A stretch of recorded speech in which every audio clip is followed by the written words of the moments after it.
Well, hello everyone watching this. This is Jacob Ortiz once again here bringing you another safety meeting for the month of February 2022. We have a number of videos we're going to get through today, guys.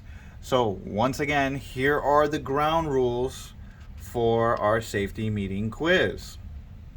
Safety meeting and quiz. Yes, once again, we are having a quiz. So once you have completed this video, please come and see myself, Christian, or Jamie for the quiz, as well as you can establish assistance with any other manager. If you are having trouble with your times, please feel free to contact me and we can schedule a time frame where I can meet you to get this done. It's very important, guys, to understand that this video is available 24/7, and I can assist you with either staying later or coming in earlier to help you get it done. So it's very important, guys, that you don't wait till the final day. It's so important that you don't wait till then. When you watch it, get it done, get it over with for the month. Okay? Once again, once you watch this, get a hold of me or come to my office or come and see one of the managers to get assistance on getting this quiz and sign off done. So important. Once again, please do it. Don't wait till last minute. As you see here, we have our first topic. We did not get to the videos that we had for last month, so we're backtracking a little bit. I know it says January 2022, but this is for the month of February. And we're going to start with our first one, active looking. Active looking is so important. It involves some parts of the LLC. Look ahead, look around, leave room, and communicate. Please remember that always. It is very important. But active looking is very important when we're looking out for all potential risks, as well as keeping ourselves as great defensive drivers. So let's see what it has to say.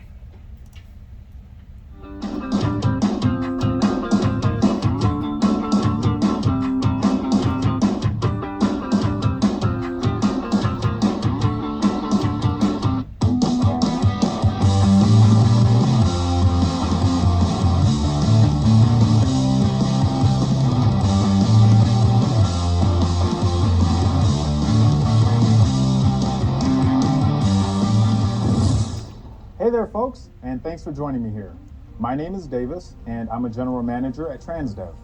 Now, I've learned a lot since joining the company a few years ago, and one of my biggest takeaways from working at Transdev has been the importance of safety. The safety of our operators, employees, customers, and the communities we serve. As a transportation company, safety is our most important deliverable. Without being a safe, reliable operation, we can't be successful, and that's why we strive to make today and every day a perfect safety day. This is a call to action, from the office to the shop and out on the road. A perfect safety day is a day without a preventable motor vehicle accident, a passenger pedestrian injury requiring transport to a hospital, an OSHA recordable employee injury. So without further ado, let's get this year's monthly safety initiative started. Active looking.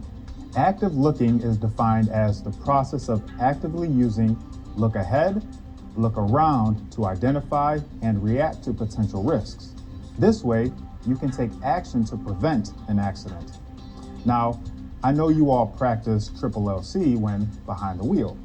After all, it helps make us safer and more defensive drivers. Active looking goes one step further by taking a deeper dive into look ahead and look around. Active looking helps us understand what to look for and how to react properly to different driving situations. Specifically, when using active looking, there are 5 risks we focus on: pedestrians, cyclists, parked cars about to pull into traffic, vehicles approaching the intersection from different directions, and vehicles coming from head-on that might turn in front of you. These are just a few of the most common risks operators should actively look for. And speaking of operators, let's join one now to really understand active looking and know how to apply it at intersections. Take it away, Nancy. Hi folks, my name's Nancy and I've been a professional operator for about 7 years now. I've seen enough out there on the road to know to expect the unexpected are good words to live by. Other drivers do some crazy things out there. And that's especially true in and around intersections. There are often pedestrians, cyclists, traffic signals, crosswalks, multiple lanes of traffic, and overall chaos at times. In busy city streets, intersections easily become the most dangerous driving environment we face. In these situations, active looking becomes extremely important. So we all know the LLC 4 principles to driving safely, right? Look ahead, look around, leave room, and communicate. Now, each of these principles are important to know and follow, but specifically at intersections, look ahead and look around take on an even greater importance. We primarily drive large, heavy vehicles that are more difficult to maneuver, see around, and stop, and we need to gain as much information as possible in order to recognize and react to potential risks. Active looking helps us do just that. To be clear, active looking simply means you're actively using the look ahead and look around principles to see and react to risks. You're looking ahead 15 seconds to spot any upcoming trouble down the road. You're looking around and changing your point of focus every 2 to 3 seconds so that you're aware of your surroundings. You're rocking and rolling in your seat to see around your blind spots, especially during turns. And you're checking your mirrors every 5 to 8 seconds to look for pedestrians and other motorists. Beyond that, however, when you actively look, you recognize that jogging pedestrian who's about to run into the road. Up ahead beyond the light, you see the lane closure with enough time to change lanes smoothly and safely. You recognize that stale green light and cover your brake as you approach the intersection. Active looking means that you make the effort to look ahead and look around your vehicle for potential dangers and to adjust to the ever-changing conditions and hazards. Now, as I've mentioned, it's especially important to use your active looking in intersections. Too many accidents happen at intersections, sometimes between vehicles, sometimes between a vehicle and a fixed object, and tragically, we do see accidents where our vehicles strike pedestrians and cyclists. If you remember, the definition of an accident is an unplanned event that disrupts activity, affects people, and has a cause. And that last part is very important because if accidents are caused, that means they can be prevented. To help prevent accidents at intersections, keep LLC in mind, and especially as you come up to an intersection, actively look for those potential risks. If you're sitting at a red light waiting to turn, actively look for pedestrians, cyclists, or changing road conditions. Look for pedestrians at a crosswalk on the street you're about to turn into so you can adjust accordingly. Yield the right of way and take it slow. If you're driving a bus and you're about to make a tight right turn, look around the bus for things that may pose risk. For example, pedestrians standing too close to the road, or cyclists, or even a car squeezing in next to you. Also, don't forget to rock and roll in your seat as you actively look. Rock forwards, backwards, and side to side to minimize your blind spots and clear your path. Just because you don't see a risk doesn't mean it's not there. You need to gather as much information as possible. Rocking and rolling helps you get more of that information. And don't forget to use your reference points. Reference points are not only on your vehicle, but also outside your vehicle too. Take a look at this clip. If the operator was using LLC and actively looking, they would have seen the cyclist on the sidewalk next to the intersections and left enough room to avoid the panic stop. Pedestrians and cyclists don't always pay attention, so you have to pay attention for them. Watch for them and expect them to not watch for you. They may even encroach on your path, so always expect the unexpected. Here's another example. Take a look at this intersection. Can you spot all the risks? There's traffic from all directions, cyclists and pedestrians crossing the street. There's a lot going on here. Now, let's watch what happens. Our operator most likely saw the cyclist but didn't react safely to him. The operator should have left more room, and that would have prevented the panic stop and near collision. The second clip you just watched is a perfect example of how chaotic intersections can be. Don't take anything for granted. Actively look for those risks and react to them safely. Usually that means slow down, yield the right of way, and position your vehicle out of harm's way. Now, we know that accidents involving pedestrians and cyclists are more likely to happen at intersections. Watch this next clip and ask yourself, how would active looking help in this situation?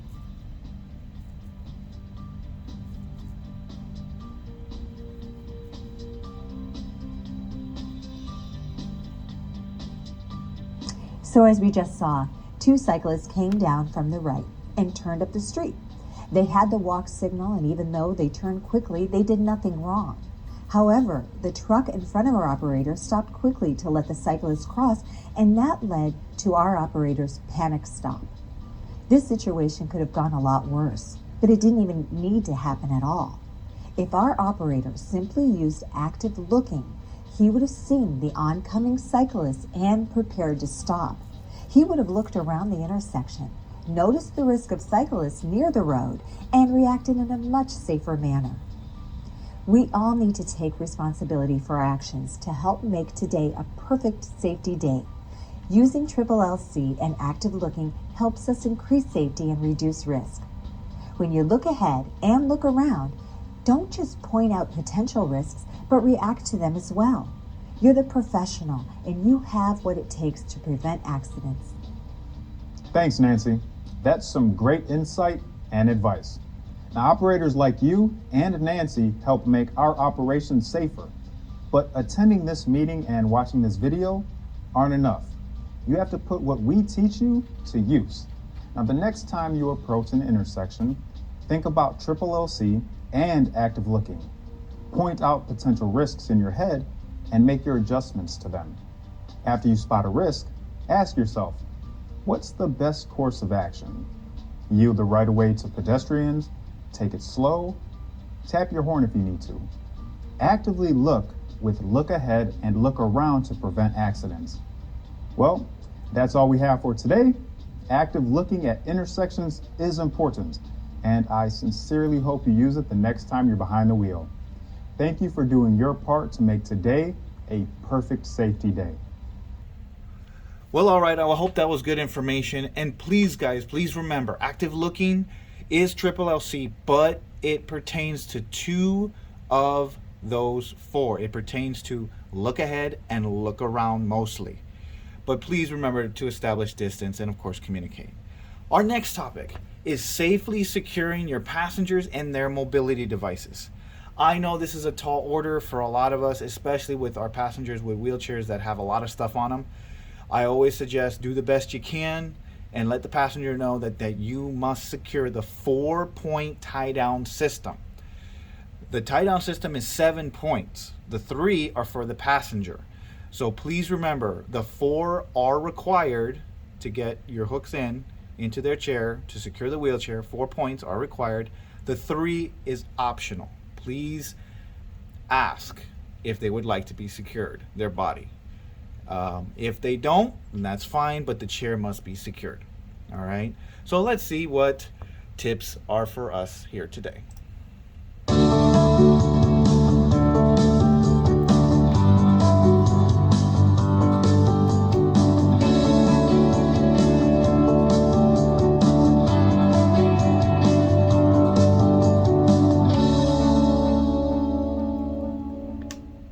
Hey everyone, welcome to another installment of our monthly safety initiative. My name is Davis, and today we're covering a very important safety-related topic, one that directly concerns our customers. In fact, this safety topic deals with the second and third part of our perfect safety day definition. Now, if you remember, a perfect safety day is a day without a preventable motor vehicle accident, a passenger or pedestrian injury requiring transport to a hospital, or an OSHA recordable employee injury. Safely securing passengers and mobility devices helps reduce injuries to our most vulnerable passengers, and the importance of that can't be understated.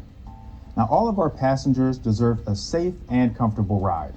With the help of operators like yourself and Transdev employees all over the country, we can make that happen. Transdev's highest priority is safety. That's the safety of the public, our operators, and of course, our passengers. As a company, we're committed to providing service to everyone, regardless of age, background, or ability. Your passengers rely on you for transportation, especially those using a mobility device. It's up to you to make sure they're safe when they're on your vehicle. There are lots of potential issues when it comes to safely securing passengers and mobility devices. Maybe you have to deal with mobility devices that are difficult to secure, or you have passengers who need but don't want your help. Now we'll discuss how you can provide the best service possible for all of your passengers who use mobility devices. Let's learn more from one of our Transdev operators. Hey everyone, my name is Kenny. I spent the first few years on the job driving a paratransit bus. I've had dozens, if not hundreds of passengers in mobility devices. I quickly learned that one common issue we all face as operators is maintaining on-time performance. It takes roughly 3 to 5 minutes to properly secure the common wheelchair. I know you want to keep your schedule, so you might be asking yourself, is the 3 to 5 minutes worth it? We're here to tell you that it absolutely is. Safely securing your passengers and their mobility devices is a job requirement. It's one of the easiest things that you can do to prevent an accident or an injury. That's not to say it doesn't come with its own set of challenges. For starters, not every device is easily secured. You might run into problems securing larger devices like motorized scooters. If a device can't be properly secured, call dispatch and let them know what the problem is. Or some passengers might not even want their device secured. It's important to know that you should never operate your vehicle with an unsecured mobility device. If a passenger refuses, politely explain that it's for their safety and it's part of your job. If that doesn't work, manually activate Smart Drive or DriveCam. Document the event and call dispatch to let them know the issue. There's also the safety of you, the operator. Now, back injuries are all too common amongst operators when they secure mobility devices. During the securement process, it's important to always bend at your knees and stay square with the device rather than twist your back. Make sure that you think about back safety as we cover the process today. Most mobility device incidents happen not because the operator didn't know how to secure it, but because they got out of their routine and missed a step, like forgetting to put on the front straps or even the rear straps. Now keep in mind, as you're seeing these steps, that it's important to perform each step the same way every time. If you recall, securement is a two-part process. Part 1 is securing the mobility device to the bus. Part 2 is securing the passenger, and it's best to always explain to your passenger each step as you're doing it. It helps your passengers trust you and to feel safe. Before you can secure the device to the bus, you have to get your passengers onto the bus, and you do so with the lift. If your location uses posy belts, begin the process of safely securing your passenger onto the lift by putting the posy belt around the passenger. Do so before they're on the lift.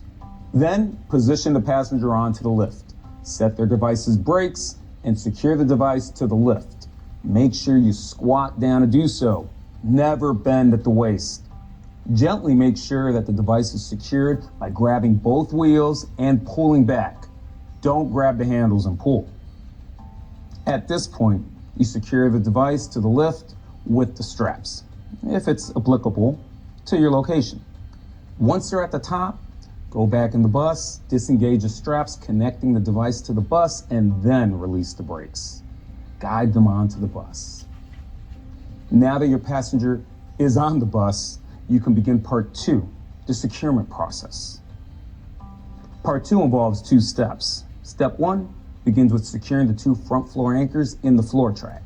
Squat down using your legs to avoid hurting your back. Make sure that the anchors are to the outside of the footrest at a 45-degree angle so that the straps won't be obstructed by the footrest or your passenger's feet. When the anchors are secure in the track, push the release button on the floor anchor and pull on the strap. Connect the hook on the strap to the mobility device and be sure to connect it to a structural cross member. Repeat this on the other side, but remember to squat down and use your legs. and never twist your back while you're squatting down like this. Next, install the 2 rear floor anchors in the floor track to the inside of the rear wheels. Again, squat down to do this. Don't bend with your back, and don't twist. To secure the 2 back floor anchors, simply repeat the steps that you just saw for the front floor anchors. When the front and rear straps are in place, manually tighten the straps. Pull down on the strap to ensure that it has the proper tension and gently ensure that the chair does not move. Then, you gotta re-engage the brakes. The floor anchors will automatically tighten if they're loose. Now you may have to manually tighten any other straps. If everything is secure, reapply the mobility device brakes. Step 2 is securing your passenger with a 3-point system. Now there's different ways to do this, depending upon your securement system. But in all cases, the shoulder belt attaches from the vehicle to the lap belt. The lap belt attaches to the wheelchair 4-point anchor system, or the lap belt is attached to the wheelchair itself. No matter how it's attached, make sure the lap belt is snug, but not too tight on the passenger. The shoulder belt should be snug against the passenger's shoulder and not against their neck or hanging loosely on the outside of their arm. When it's time to drop off your passenger, wait to remove all the securement straps until you've prepared the lift. If you release the passenger's securements before preparing the lift, passengers may move around inside the bus or load themselves onto the lift, and this can easily lead to an injury. Place your passengers on the lift and secure them just like you did to get them onto the bus. Embrace the habit, secure the knowledge, and practice the routine. Just like Kenny said, safely securing passengers and mobility devices only takes a few minutes of your time. Now, other demands might be competing for that time as well. Your route schedule, delays due to traffic, or maybe it's just been a long day. Regardless, taking the time to secure your passengers and their mobility devices correctly and safely is crucial to avoiding preventable injuries and incidents. It's always worth your time. Thanks for your time and attention today. And thank you for taking on the responsibility of making today a perfect safety day. Well, once again, I hope you guys understood what is necessary when boarding a wheelchair passenger. Now, please understand as well, the ramp is not just simply for those that are on a wheelchair. Those go for anyone. And once again, I repeat, those go for anyone that requests the ramp. If they have a walker, if they have a cane, or simply they walk up to the bus and request the ramp. It is important to remember, anyone can ask for the ramp. So yes, guys, please remember that the ramp is for all. If I request it, if another manager requests it, I want you to understand you are to give the ramp. That is per ADA. Now, our next topic is a big one.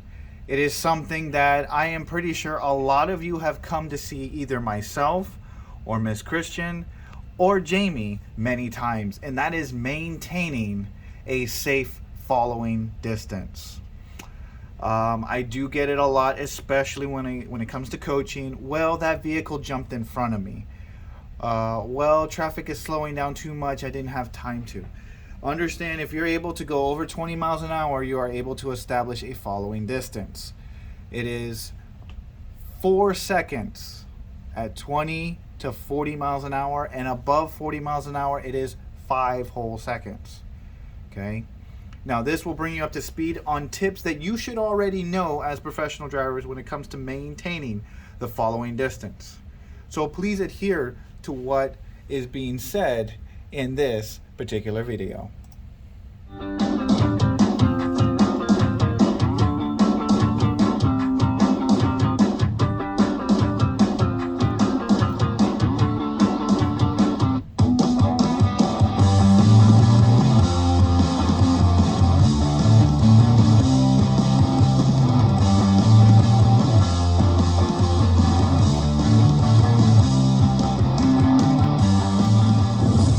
Welcome back, everyone.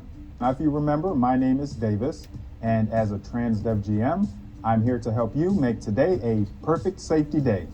Now, with your help and the help of a few excellent operator friends of mine, our goal is to make today and every day a day without accidents or injuries, from the office to the shop and out on the road. A perfect safety day is a day without a preventable motor vehicle accident, a passenger or pedestrian injury requiring transport to a hospital, or an OSHA recordable employee injury. This month, we're focusing on a foundation of defensive driving, following distance. Now, improper following distance is a leading cause of serious injuries and accidents at Transdev and throughout the entire country. Improper following distance directly affects 5 types of accidents. Rear end collisions, meaning we hit the vehicle in front of us because we were following too closely. We are hit in the rear due to our sudden stop. Side swipe to the left and side swipe to the right due to a sudden swerve to avoid hitting the vehicle in front of you, and an off-road incident or a rollover due to a sudden evasive maneuver in an effort to avoid a collision. It all comes back to the triple LC principle of leave room. You control the space in front of you, and you're always in control of how much room you leave or how much room you don't leave. And when you maintain a minimum safe following distance of 4 to 5 seconds in normal drive conditions, you're making yourself, your passengers, and everyone on the road with you safer. Now let's learn more about the importance of following distance from an expert Transdev operator. Hey everyone, my name's Jim. I've been driving with Transdev for almost 10 years. I guess you could say I'm a veteran. I'm here to tell you that maintaining a minimum safe following distance is one of the easiest ways to protect yourself and your passengers. Leaving enough room helps you avoid sudden stops, and it gives you the time and space you need to avoid a collision. Following distance gives you the opportunity to make up for the mistakes of other drivers. There's so much out of your control on the roads. Other drivers, pedestrians, road conditions, animals, you name it. You're surrounded by risk, so what can you do? Like Davis said, you own that space in front of you. In normal dry conditions, you need to maintain at least a 4 to 5 second following distance. And if you're driving in adverse weather like rain or snow, you need to leave even more room. That way, you can avoid a panic stop when the unexpected happens in front of you. Let's see what happens when you don't leave room in front of you. If this operator had maintained a 4 or 5 second following distance, this panic stop would have been avoided. Practicing triple LC will save you from near collisions like this one. Look ahead to the traffic and road conditions in front of you. Use active looking to see risks up ahead. Then, react to those risks by adjusting your speed and maintaining your minimum safe following distance. Even in high traffic, busy areas where other drivers are bumper to bumper, it's possible and necessary to maintain the minimum safe following distance. But don't let other drivers influence you to make unsafe decisions. Control what you can control, the space in front of you. So we say, stay back at least 4 to 5 seconds, and we say, leave room. But how do you know you're leaving enough room? That's actually pretty easy to calculate. To figure out your following distance, look ahead to find a fixed reference point. Then, when the vehicle in front passes that object, count off at least 4 seconds. 1001, 1002, 1003, 1004. You should reach that object at or after 4 seconds. If you reach it before, you're following too closely. Gently slow down and increase your following distance. Whether you need a 4 second or 5 second following distance depends on your speed. You need at least 4 seconds if you're driving less than 40 miles per hour, and 5 seconds if you're driving faster than 40 miles per hour. Those seconds give you enough time to stop without hitting the driver in front of you. Most drivers out on the road follow the car in front of them too closely. A lot of the time, it's because they don't know any better. But if they're driving a vehicle smaller than your bus, they actually don't need as much room as you do. You need to maintain a bigger following distance because your vehicle is larger. The bigger and heavier a vehicle is, the longer it takes that vehicle to come to a stop. That's why you always need to maintain at least a 4 to 5 second following distance. That following distance is specific to our types of vehicles. And for the drivers out on the road who really don't know any better, you just might be saving them from an accident by maintaining a safe following distance. Hopefully, you realize by now how important it is to maintain a safe following distance. It's the easiest thing you can do to prevent a rear-end collision. But when you leave all that room, other drivers might take advantage of it. They'll cut you off without warning. Let's watch an example. When amateur drivers see all of that room in front of you, they're bound to take advantage of it. So leave room on all sides of your vehicle, not just in front, to avoid a panic stop like that operator had to make. When someone cuts you off, just let them in. Don't honk your horn, don't get mad, just slow down and increase your following distance. More than likely, they'll move out of your way soon enough, and you can rest easy knowing you're keeping yourself safe, other drivers safe, and your passengers safe. Thank you for your attention during this month's topic. When you maintain a minimum safe following distance, you're doing your part to make today a perfect safety day. See you next time. Well, all right, guys. I hope that was informative. I know that information is not the first time you've heard that. Whether you've heard it from anyone in the training or safety department, to your supervisors, to you, even your coworkers, please remember the 4 to 5 second following distance is not just a reasonable request. It is a safety demand. That's very important for each of you guys to understand that. Far too often we are seeing on these drive cams way too close calls because we are following way too close. It is one thing to fall a little under, realizing, okay, traffic's slowing down, I need to back off, to where you're slamming the brakes, avoiding a rear end collision. So again, that 4 to 5 second following distance will save you and save anyone that is in front of you. I know it is a big burden to leave that much space in front of you, well, people take advantage of it. Just like the video said, don't get mad, don't honk, just let them take it and reestablish your distance. Safety always before schedule. And once again, let's clarify that statement as well. Safely drive. If you can't get to your destination on time, you can't get to your destination on time. Traffic's traffic. We go at the flow of traffic. Please adhere to the rules and regulations of the road. That's what I mean by safety over schedule.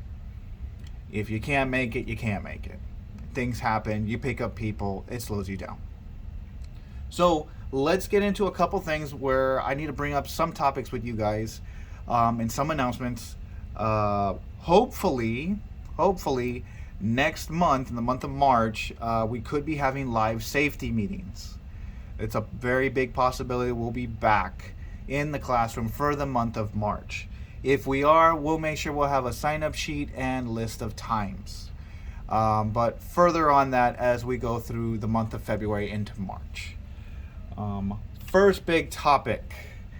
We had a safety blitz on February 10th. I want you guys to understand, as people were coming inside the building, there were many operators and staff we had to remind to wear their mask before they get inside the building. Okay? So please, guys, mask must be worn before you enter the property. Have your mask on, please. That's very important. We are still adhering to CDC guidelines when it comes to the mask, so please make sure we are wearing it. I also want to promote, once again, pedestrian and bicyclist awareness. Utilize that active looking, the rock and roll technique. Always remember, pedestrians are unpredictable and extremely vulnerable. A professional operator knows the facts, understands the factors, anticipates and adjusts his or her driving to avoid a pedestrian collision. As many of you guys are aware, we do have, now that we're inching closer into warmer weather, more people are going to start coming out once again, regardless of mass or pandemics or anything like that. And so it's very important, guys, to adhere to paying attention to what's going on with our bicyclists and pedestrians. So that's very important. As well as we will get into the mask stuff in a little bit. I'll explain that in just a second, or what's going on here in the state. But please remember, with pedestrians and bicyclists, let's make sure we are looking out for them, especially at nighttime or early morning. I'm aware of the homeless, especially around LA and in some of the other areas in the San Gabriel Valley. Please be aware of them, guys. That's so important that we are being mindful of what's happening. Next, I want to show you guys your January accident trend for the month of January. This was just last month, and I want to applaud everyone. It was actually very, very good month in January. Only 3 preventable accidents. That's an incredible feat to get and to start the new year on a super high note. So it is a very great thing that you guys were able to keep your head up out there and really pay attention. Yes, did we have some accidents? Yes. Okay, we had 1 fixed object accident. We can't seem to get away from those fixed object accidents.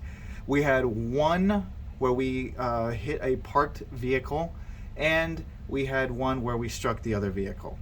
Okay, now, do I expect perfection? No, but I do expect great defensive driving, and you guys have definitely showed it this last month. We had a few hiccups, but it's nothing too crazy. It was actually a very good month in the month of January. So thank you. I do much appreciate it, guys. You guys did such a great job. As well as I do want to mention a few things on accidents, guys. Please, let's make sure we are checking our mirrors for our passengers. Okay? As much as we know we can't control what they're doing, we do have our voices, we do have the announcer to make sure and warn people, hey, if you're standing up moving around, I need you to sit down. Now, obviously, some of them tend to blow you off and say, yeah, whatever. At least you did your proactive, preventative action. You try to warn them, hey, if you don't sit down, you could get hurt. I could stop this bus could hurt you. Okay? And at least do your part, guys. Don't stay silent when people are moving around in the bus. Please don't. As well as we need to make sure we're checking our mirrors on the outside to make sure if anything's like compartment doors or anything like the skirt is hanging off. So it's very important, guys, that we are checking our stuff, as well as make sure you guys are doing proper pre-trips. One more thing that I want to address. Let's make sure we're watching out for those hot spots. And what I mean by hot spots are areas that you all know and I all know, all of us here and the managerial staff know, where we've had most of our accidents. One of them being over there in Montclair, the parking lot there. There is a special pole we seem to keep striking. So let's make sure we're paying attention. Before you move that vehicle, identify, look around, and actively look for our possible hazard spots. Understand, guys, fixed object means it does not move. You identify and you adjust to what is happening in front of you. That is very, very important. So I hope each one of you are paying attention on this particular part. Next, the face mask. Just like I said, of course, where we want to remind everybody, when a passenger or passengers is on your bus, let's make sure we have our masks on properly. That means covering your nose and your mouth, okay? That is super, super important. As well as before entering the facility, your mask must be properly on. This is no secret. This is no new thing. We are entering the 3rd year, 2020, 2021, and 2022 of this pandemic. So this is not news that's new for any of you. So please adhere to what it is we are asking for, guys. Please, this is just so important. Of course, you guys already know the one exception. Please make sure if you are eating that you're at a safe spot. And what I do mean is sitting at a table, eating, not walking around with your food and your drink in your mouth. Okay, guys, it's very important. If you do have to eat something, you do have to take a drink, please do so, and then make sure when you're done, please put back on your mask. Now, as you see on the bottom, right here where it says masks are still required on buses for operators and passengers after April 15th, 2022. Yes, if some of you watch the news, they have announced that they're lifting some of the indoor mask restrictions in the state of California. That does not change for us. We will still need all passengers and all drivers to be wearing their masks while on the bus. That does not change. If anyone gives you trouble or if there's any issues with this, please let them know. That does not change for public transportation. If they're still making a big issue on it, you have the right to contact dispatch and get some assistance from a road supervisor. Once again, the indoor mask mandate is being lifted in parts of California, and it could be lifted in all of California, but understand that it has not changed for public transportation. Our drivers, you, and of course your passengers are still required to wear their mask while being on the bus. Alright guys, so as you see here, I'm about to give you guys some customer service tips. As of late guys, we still want to make sure that we are following all the parameters that we need as professional operators and as public servants to pick up our passengers. That is our purpose besides driving the bus safely. Okay, let's make sure we pull over and open your doors to any potential passenger at your bus stops. Understand, the people that are at the stops don't need to wave at you, don't need to be, if you see somebody there, pull over, open the doors and see if they react to you. Do your preventative action. If someone at least claims that you passed them up and we see it on video that you pulled over and opened the doors, you gave that person an opportunity to get your attention. Okay? As well as, let's make sure that we look both into the street, enter the street, as well as back to your service stop to make sure we're not pulling away and leaving anyone. Okay? We don't want anyone to be hurt in that way, or if we might have missed them, you know, let's pay attention to anyone out there. As well as, you cannot pass up a passenger just because you had a negative interaction with that passenger in the past. Every day is a new day and is an opportunity for a different outcome. Pull over, open your doors to the passenger. If they become unruly, then let's secure that bus, let's call for a road supervisor, or if in an emergency situation, let's call police. That's just so important for all of us out there to understand. There are two reasons why we run the bus systems. One is always going to be safety first, and second is to pick up the people. Understand guys, our line of work is to drive that bus safely, but also pick up the service. We're not just there to drive empty buses, we're there to pick up the people. And once again, if you run into a situation where they're going to be unruly, not listen, fare evade, different things like that. For fare evasion, you quote the fare, you let it go. If it becomes a very continuous problem, get incident reports. We need times and date guys so we can let Foothill know, so we can put officers on your bus. If they're becoming unruly because of masks, or they're just simply not having a great day and want to pick a fight, let's pull over that bus at a safe location and get help immediately. Okay? Let's not wait on these things till they get more and more worse. As well as, we want to note as well, all routes have ways to go to the bathrooms. Okay? I want you guys to understand they're privileged bathrooms, as in we were allowed to use those bathrooms. So please, I want everyone to understand, if we do not treat those bathrooms correctly and respectfully and clean up after ourselves, we will lose bathroom privileges at certain areas. So please guys, be respectful. Don't leave a mess. It's not your home. Let's make sure we are respectful in every place that we utilize the bathroom, because we don't want less and less locations for our drivers to use the bathroom. Well, all right, guys, we're coming out to the end of the meeting. I hope all those tips and information was all good for you. If you do have any questions, please ask when you do get here to take your quiz. Please remember, guys, we give you guys ample time to get a hold of one of us. You always can contact me to schedule time, whether before or after your shift, to get these quiz done. It's so very important. Just remember, once we go back to live meetings, there won't be any quizzes. Okay, I'll just love to see your presence there in my class. But this is Jacob Ortiz signing off for the month of February 2022. Guys, I want you to always remember, if it's not safe, don't do it. I look forward to seeing you guys hopefully in person next month. Be safe out there.